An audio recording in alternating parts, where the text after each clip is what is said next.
जय हिंद, जय माँ भारती। प्यारे विद्यार्थियों, आज पुनः मैं लाया हूँ आप लोगों के लिए अर्थशास्त्र का टॉपिक। अर्थशास्त्र के सीरियल में जितने भी चैप्टर आपको प्राप्त होंगे, जितने चैप्टर आपको चाहिए, मेरी प्ले लिस्ट में जाइए। आप लोग प्ले लिस्ट को क्लिक करेंगे, वहाँ क्रम से आपको सभी चैप्टर, सभी विषयवार आपको अध्ययन करने को प्राप्त होंगे। आज मेरा टॉपिक है यूनिट 2, उपभोक्ता के व्यवहार का सिद्धांत। इसका बहुत लोकप्रिय टॉपिक है मांग, डिमांड, जो हर बच्चे को बहुत सरलता से इसको समझ सकता है, याद कर सकता है, ध्यान दे सकता है। इस प्रकार के वीडियो प्राप्त करने के लिए, इन चैप्टर को प्राप्त करने के लिए, चाहे वो अर्थशास्त्र हो, राजनीति हो, इतिहास हो, भूगोल हो, किसी प्रकार का आर्ट्स का विषय हो, प्राप्त करने के लिए, निःशुल्क पढ़ने के लिए आप मेरे इस YouTube channel Sausar arts YouTube channel को सब्सक्राइब करें, बेल आइकन दबाएं, कमेंट्स करें और शेयर करें, ताकि अधिक से अधिक लोगों को इसकी जानकारी प्राप्त हो। और कमेंट्स करके मुझे बताएं कि क्या कमियां, उन कमियों को मैं दूर कर सकूं। तो इसी कड़ी में मैं आज लाया हूं आप लोगों के लिए यूनिट 2 का उपभोक्ता के व्यवहार सिद्धांत में मांग, डिमांड जब हम पढ़ेंगे, जब डिमांड का अध्ययन करेंगे, इस चैप्टर को पढ़ेंगे, आप लोग समझेंगे, तो इसको बिल्कुल भी स्किप नहीं कीजिएगा। आप लोग एक निरंतरता देखिए, ताकि आपको पूरी चैप्टर समझ में आए और हर बात आपको समझ में आए। हम बात करते हैं डिमांड, मांगों को पढ़ने के लिए हमें वस्तुओं की प्रकृति देखनी पड़ती है। वस्तुएं कितने प्रकार की होती है। जब हम अर्थशास्त्र का अध्ययन कर रहे हैं तो वस्तुएं कितनी प्रकार की होती है, उनका अध्ययन करना हमें आवश्यक है। तो पहले प्रकार की वस्तु होती है सामान्य वस्तु, दूसरी होती है निम्न स्तरीय वस्तु, तीसरी होती है स्थानापन्न वस्तुएं, चौथी होती है आपकी पूरक वस्तु। अब बात करते हैं हम सामान्य वस्तु। सामान्य वस्तुएं क्या होती है? जिन पर उपभोक्ता की आय का प्रभाव पड़ता है। उपभोक्ता की आय बढ़ती है, उपभोक्ता की आय इससे बढ़ती है, और उपभोक्ता की आय कम, उपभोक्ता की आय बढ़ने और घटने पर, जिस पर बात कर रहे हैं हम सामान्य वस्तु, आय पर निर्भर होती है। जैसे कि उपभोक्ताओं की आय बढ़ती है तो वस्तुओं की मांग भी बढ़ती है, उपभोक्ताओं की आय कम होती है तो वस्तुओं की आय भी कम होती है। इस प्रकार की वस्तुओं को हम सामान्य वस्तुएं कहते हैं। अब बात करते हैं, अगली बात आती है हमारी निम्न स्तरीय वस्तुएं या घटिया किस्म की वस्तुएं। इनको हम गिफिन की वस्तु भी नाम दिया गया है। इन वस्तुओं को कहा जाता है जैसे मोटे अनाज, है ना। जैसे मान लीजिए ज्वार का भाव बढ़ गया तो ज्वार ना खरीदते हुए व्यक्ति अन्य वस्तु को खरीदता है। मतलब जब उसकी आय में वृद्धि होती है तो उस घटिया किस्म की वस्तुएं खरीदते हुए अन्य प्रकार की वस्तुएं खरीदता है। उस प्रकार की वस्तुओं को हम कहते हैं निम्न स्तरीय वस्तुएं। इसके अंदर आते हैं मोटे अनाज। दूसरी होती, तीसरी स्थानापन्न वस्तुएं। स्थानापन्न वस्तुएं जिसमें एक के बदले में दूसरी वस्तु का काम चल जाता है। इस प्रकार की वस्तु को हम बोलते हैं स्थानापन्न वस्तुएं। स्थानापन्न वस्तु होती है चाय तथा कॉफी। चाय की कीमत बढ़ेगी तो कॉफी पी लेगा व्यक्ति, कॉफी की कीमत बढ़ेगी चाय पी लेगा व्यक्ति। गुड़ और शक्कर, गुड़ का भाव बढ़ेगा, शक्कर का भाव बढ़ेगा, गुड़ का उपयोग करता है व्यक्ति। दूसरी होती है, चौथी होती है पूरक वस्तुएं। पूरक वस्तु जिनके कि एक वस्तु के बिना दूसरी वस्तु का काम बिल्कुल भी नहीं चलता है। एक वस्तु के बिना दूसरी वस्तु का काम नहीं चले, इस प्रकार की वस्तुओं को हम पूरक वस्तुएं कहते हैं। पूरक वस्तुएं जैसे क्रिकेट जब खेलना है आपको तो बैट और बॉल दोनों की आपको आवश्यकताएं होगी। पेन का उपयोग करना है आपको तो पेन में स्याही की आवश्यकता होगी।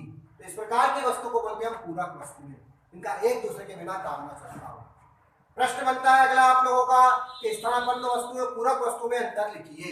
बहुत महत्वपूर्ण प्रश्न बनता है सीबीएसई और एमपी बोर्ड दोनों में। तो हम बात करते हैं स्थानापन्न, एक अर्थ की बात करें हम। स्थानापन्न वस्तु है जिसमें एक वस्तु के बदले में दूसरी वस्तु का उपयोग कर लेते हैं, ऐसी वस्तु को बोलते हैं हम स्थानापन्न वस्तुएं।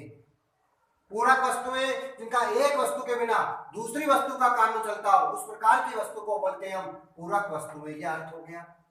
अब आपसे पूछा जाए उदाहरण, तो उदाहरण की बात करें स्थानापन्न वस्तु का उदाहरण है गुड़ और शक्कर, चाय और कॉफी। गुड़ के बिना शक्कर, शक्कर के बिना गुड़ का उपयोग हम कर सकते हैं, चाय के बिना कॉफी, कॉफी के बिना कर सकते हैं। तीसरी होती है उदाहरण इसका है पूरक वस्तुओं का पेन व स्याही, या वही क्रिकेट में बैट और बॉल। अगर पेन है और स्याही नहीं है तो किसी काम का नहीं। कार और पेट्रोल, कार है पेट्रोल नहीं है तो किसी काम का नहीं। पेट्रोल है कार नहीं है तो किसी काम का नहीं। तो इस प्रकार की वस्तु कहलाती है आपकी पूरक वस्तुएं। बात करते हैं हम इनके मांग, स्थानापन्न मांग की प्रकृति किस प्रकार की होती है। तो स्थानापन्न जो वस्तुएं होती है उनकी प्रकृति प्रतिस्पर्धात्मक होती है, मतलब एक दूसरे से आगे निकलने का काम करती है, होड़ लगी होती है एक दूसरी वस्तु को। पूरक वस्तु की प्रकृति कैसी होती है? संयुक्त होती है, दोनों की मांग एक प्रकार चलती है, दोनों की मांग संयुक्त होती है। यहाँ पर बात करें हम स्थानापन्न वस्तुएं किस प्रकृति की होती है? धनात्मक प्रवृत्ति की होती है स्थानापन्न वस्तुएं। पूरक वस्तु कैसी होती है? ऋणात्मक प्रकृति की होती है। एक वस्तु का दाम काम बढ़ा दिया जाएगा, दूसरी वस्तु ऑटोमेटिक घट जाएगी। इस प्रकार की होती है ऋणात्मक वस्तुएं। बात करते हैं स्थानापन्न वस्तु। स्थानापन्न वस्तु का मान वक्र दाएं से ऊपर की ओर जाता है, दाएं से ऊपर की ओर बढ़ता है, जबकि पूरक वस्तु का वक्र दाएं से नीचे की ओर जाता है, क्योंकि इसकी प्रकृति ऋणात्मक प्रकार की होती है। एक वस्तु का भाव बढ़ेगा, दूसरी वस्तु कम होगी। अब बात करते हैं मांग। टॉपिक आता है हमारा, अब आते हैं मांग पर। मांग किसे कहते हैं और आवश्यकता किसे कहते हैं? यह भी प्रश्न आपका एमपी बोर्ड में और सीबीएसई में कई बार बना है। तो मांग किसे कहते हैं और आवश्यकता किसे समझेंगे हम। मांग की बात करते हैं, मांग में 5 चीजों का होना आवश्यक है। इच्छा, साधन, तत्परता, कीमत और समय। ये 5 चीज यहाँ पर होगी, उसको बोलेंगे हम मांग। जबकि आवश्यकता होती है इसमें इच्छा और साधन और तत्परता, तीनों चीजों का समावेश होना आवश्यक है। जब मांग आवश्यकता होगी तो इच्छा, साधन, तत्परता, इन 3 चीजों का समावेश होना आवश्यक है। मांग निश्चित समय अवधि में उत्पन्न होती है और पूर्ण होती है, जबकि आवश्यकता कम समय में उत्पन्न होती है और कम समय में पूर्ण होती है। बात करते हैं मांग आवश्यकता पर निर्भर होती है, और आवश्यकता का मांग क्या होता है? परिणाम होता है। बात करते हैं मूल्य बदलने पर, समय बदलने पर मांग में परिवर्तन होते हैं। मूल्य बदला, समय बदला तो क्या होगा? मांग में बदलाव होंगे। आवश्यकता की प्रकृति कैसी होती है? स्थायी होती है, ये कहीं बदलती नहीं है, स्थायी प्रकृति होती है इसकी आवश्यकता की। तो यहाँ पढ़ा हमने मांग और आवश्यकता में अंतर। कई प्रश्न बनते हैं, मैंने बताया मांग के लिए 5 चीजों का होना आवश्यक है। इच्छा, साधन, तत्परता, कीमत, समय। आवश्यकता में इच्छा, साधन, तत्परता, 3 चीजों का होना आवश्यक है। अब बात करते हैं मांग का अर्थ क्या है। तुमने बताया अभी आपको प्रश्न पूछा जाता है, परिभाषा पूछी जाती है, तो मांग का अर्थ लिखेंगे अपने निश्चित मूल्य पर समय की निश्चित इकाई के भीतर क्रय की जाने वाली वस्तु का मांग एक परिणाम होती है। मांग का अर्थ क्या होता है? एक निश्चित मूल्य बात आ गई, एक निश्चित मूल्य, एक कीमत निश्चित कर दी गई है, समय निश्चित किया गया, इकाई के भीतर जो क्रय की जाती, खरीदी जाती है, उस वस्तु को ही हम मांग कहते हैं। मांग कितने प्रकार की होती है? मांग के प्रकार 3 है, कीमत मांग, आय मांग, आड़ी मांग। कीमत मांग जबकि उपभोक्ता की कीमत मतलब सामने वाले सामान रहे, उपभोक्ता की कीमत में कम ज्यादा बढ़ोतरी होती है और मांग होते हैं, उसको बोलते हैं कीमत मांग। आय मांग की बात करें हम, वस्तु की कीमत भाई ये आय बढ़ने पर उपभोक्ता की कीमत मांग में जो परिवर्तन होते हैं उसको बोलते हैं आय मांग। आड़ी मांग प्रकृति वही बात करें हम, एक वस्तु की कीमत पर दूसरी वस्तु के प्रभाव पड़ता है, उसको बोलते हैं हम आड़ी मांग। इस प्रकार की 3 मांग होती है, कीमत मांग, आय मांग, आड़ी मांग। कीमत मांग, इसमें कीमत को उपभोक्ता की कीमत का प्रभाव पड़ता है। आय मांग, उपभोक्ता की आय का प्रभाव पड़ता है।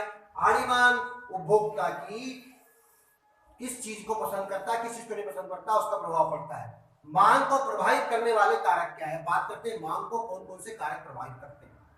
तो मांग को प्रभावित करने वाले सबसे होते हैं वस्तु की कीमत। किसी वस्तु की कीमत बढ़ेगी तो स्वाभाविक है उसकी मांग में क्या होगी? कमी होगी। अगर वस्तु की कीमत घटेगी तो क्या होगा? मांग भी बढ़ेगी, क्योंकि लोग उसको खरीदने के लिए जाएंगे। दूसरी होती है उपभोक्ता की आय। उपभोक्ता की आय बढ़ेगी, कीमत वही है, उपभोक्ता की आय बढ़ती है तो क्या होगा? मांग बढ़ेगी। तीसरा होता है धन का वितरण। अगर धन का वितरण समान है, गरीबी अमीरी हट गई है, तो उसमें भी प्रभाव पड़ता है मांग। धन का वितरण समान है तो उपभोक्ता वस्तु विलासिता की वस्तुओं की मांग बढ़ेगी। बात करते हैं हम उपभोक्ता की रुचि। उपभोक्ता की पसंद नापसंद भी मांग को प्रभावित करती है। अब उपभोक्ता क्या पसंद करता है, क्या नहीं पसंद करता, वो भी मांग को प्रभावित करती है। जैसे हम मान लीजिए चाय की जगह कॉफी पीने लग जाए, कॉफी की जगह चाय पीने लग जाए, तो इस प्रकार से मांग प्रभावित हो। बात करते हैं हम जलवायु।